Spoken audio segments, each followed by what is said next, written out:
Bonjour mon frère, bonjour ma sœur. Aujourd'hui vendredi, nous voilà encore à notre deuxième journée de rencontre dans la semaine. Mardi passé, je vous ai parlé de la force de Noël et je vous ai exhorté à prendre le Saint-Esprit comme un ami fidèle qui vous aidera et qui vous conduira dans tout le chemin. Aujourd'hui, nous allons faire la prière et nous allons parler du désespoir. Mais avant de parler du désespoir, je veux vous lire la parole de ce psaume, le psaume 102, verset 14, qui dit, « Tu te lèveras et tu auras pitié de Sion, car le temps d'avoir pitié d'elle, le temps fixé est à son terme. Que Dieu se lève, qu'il ait pitié de toi, car le temps d'avoir pitié de toi, le temps fixé est arrivé. Ton temps est là. Durant cette période de fête, pense à Dieu, retourne à Dieu, crie à Dieu. Il le fera dans ta vie. En parlant du désespoir, je veux m'inspirer du passage de 1 Roi chapitre 17 entre Élie et la veuve de Sarepta.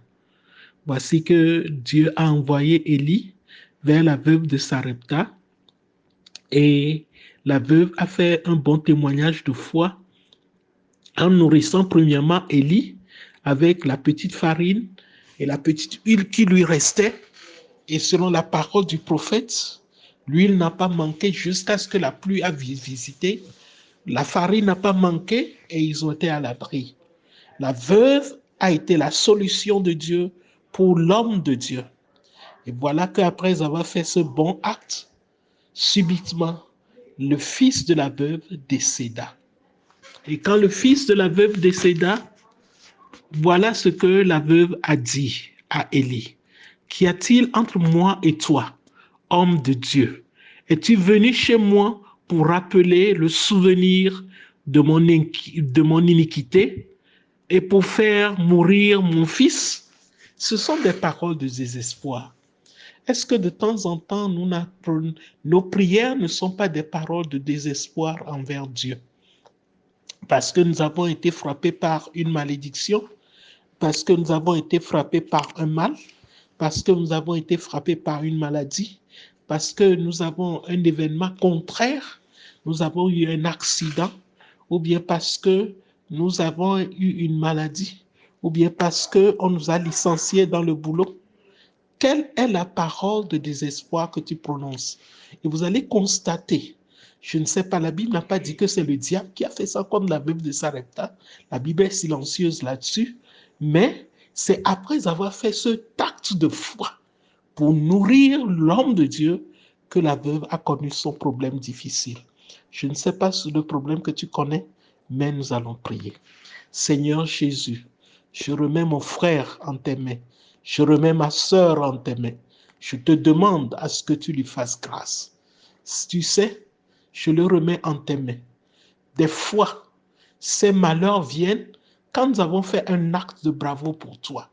Souvent, quand nous le faisons, nous devions la cible du diable parce qu'il voit que nous te louons bien, parce qu'il voit que nous te servons bien, parce qu'il voit que nous donnons notre argent pour te louer, pour faire ton service, pour l'avancement de ton royaume. Il nous frappe. Et il nous frappe au point fort, là où ça fait mal. Comme il a frappé cette veuve, là où ça faisait mal, c'est son fils unique. Seigneur, s'il te plaît, arrête la main du diable. S'il te plaît, place-toi entre nous et l'ennemi. Place-toi entre nous et le malheur. Place-toi entre nous et la malédiction. Place-toi entre nous et les événements contraires, les tempêtes qui viennent dans nos vies. S'il te plaît, tu as dit, après la pluie, c'est le beau temps. Seigneur, s'il te plaît, fasse que notre beau temps puisse venir. S'il te plaît, renverse les choses dans nos vies. Transforme les choses dans notre vie. Seigneur, donne-nous une goutte de soulagement et fasse que nous puissions regarder Jésus parce que tu es Dieu, parce que tu es Seigneur. Bénis mon frère, Bénis ma sœur qui m'a entendu et que ta grâce lui soit accordée. Merci Seigneur au nom de Jésus. Amen.